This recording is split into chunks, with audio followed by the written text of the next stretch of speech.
essa regra eu acho que é uma das regras que fazem muito sentido, tá? Principalmente quando você está pensando em deixar o teu sistema mais expressivo, você está começando a pensar em sistemas domain-driven, que os próprios tipos têm os seus comportamentos definidos, e é uma regra que fala wrap all primitives and strings, tá? Que é encapsular todos os tipos primitivos e strings. E o que seria isso? Eu vou já mostrar o código aqui, que fica mais fácil do que explicar apenas com a câmera, beleza? Temos aqui então wrap all primitives and strings. Então tem uma classe veículo aqui, tá? Que forma eu poderia modelar esse veículo, sendo que o meu veículo precisa ter uma placa, beleza? Isso aqui é um requisito meu e é um exemplo hipotético de algum cenário que eu tenha de um software. Então você precisa ter uma placa, você tem veículo e você tem que armazenar o tipo dessa placa. Eu sei que os tipos das placas mudaram agora no formato. Lá antes era um conjunto de letras e tinha números, né? Agora eu acho que, se não me engano, eu já vi alguma placa por aí que pode ter intercalado letra e número também, tá? Alguma coisa assim. Então coloquei string aqui, beleza? Porque string aceita tudo, ok, e é isso aí. Só que o que essa regra fala para nós é encapsular, né? Encapsular de alguma forma os tipos primitivos e as strings. Então, ao invés de eu ter uma placa que é do tipo string, eu vou criar um tipo para essa minha placa, correto?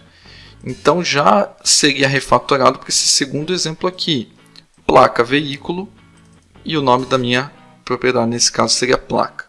E aí, esse placa veículo, como ele é um tipo, né, ele é uma classe que eu criei, é um tipo meu, escrito no meu código, eu tenho uma série de vantagens em fazer isso. Por quê? Muito provavelmente essa placa veículo, que antes era uma string, ela tem alguns comportamentos, eu vou querer colocar alguns tipos de inteligência dentro desse tipo para facilitar o manuseio dessa informação quando eu estiver utilizando essa propriedade, por exemplo. E é o que acontece aqui. Então a placa do veículo, nesse caso, ela tem duas propriedades internas. Uma que é o número, que eu chamei de número, poderia ser identificador, sei lá, porque é uma string na verdade e não um número, né? Então eu tenho o número aqui, o identificador, né, que é uma das propriedades, e o outro é um número do lacre, né? Eventualmente você quer guardar essa informação para ter um registro, ter algum tipo de conferência depois, enfim. E aí você consegue criar várias estruturas aqui dentro, vários comportamentos que te ajudem a utilizar essa placa lá no futuro em algum tipo de fluxo que você está executando no teu código. Por exemplo, quando eu crio esse objeto placa veículo, ele já recebe esse número ou identificador e ele tem um método que verifica se esse número está inválido, tá? Então, esse comportamento está dentro desse meu tipo que foi criado. E aí tem uma implementação qualquer aqui, que aí teria um tipo de validação, né? Sei lá qual, baseado em o que. E aqui eu só estou retornando false só para não gerar erro no método, tá? Mas aqui teria uma implementação que me diz se é válido ou não, inválido ou não. E aí, se for inválido, estoura uma exception, faz alguma coisa e não deixa seguir. Senão ele atribui o número e deixa eu criar esse tipo placa veículo aqui.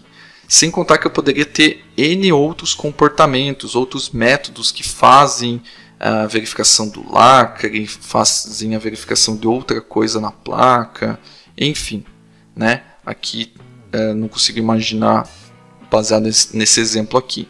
Mas é apenas para exemplificar que, criando um tipo desses, que se você já ouviu falar, já leu o livro do Eric Evans, também do DDD, né, ou já estudou alguma coisa relacionada, eles falam muito de objetos de valor, né, ou value objects, tá? E isso aqui é um value object. Por quê?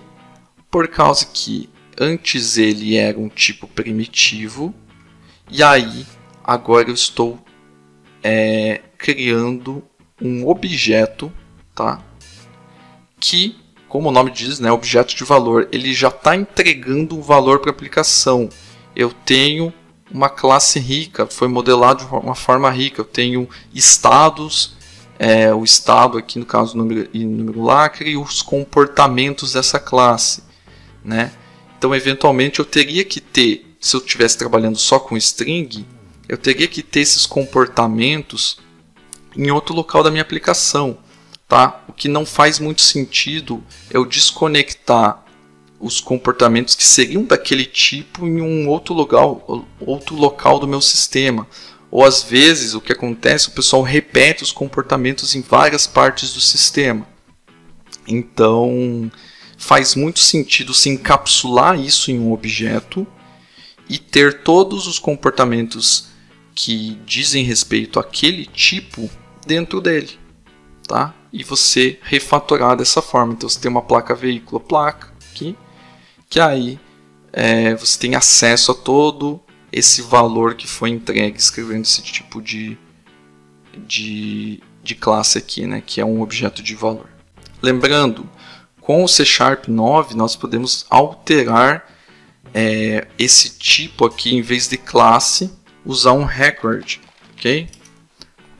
Que eu posso trazer aí em outro momento de outra live, falar sobre records, que é um recurso do C# que ajuda muito a trabalhar com objetos imutáveis, né? Que é bem essa pegada de objetos de valor do Domain Driven Design.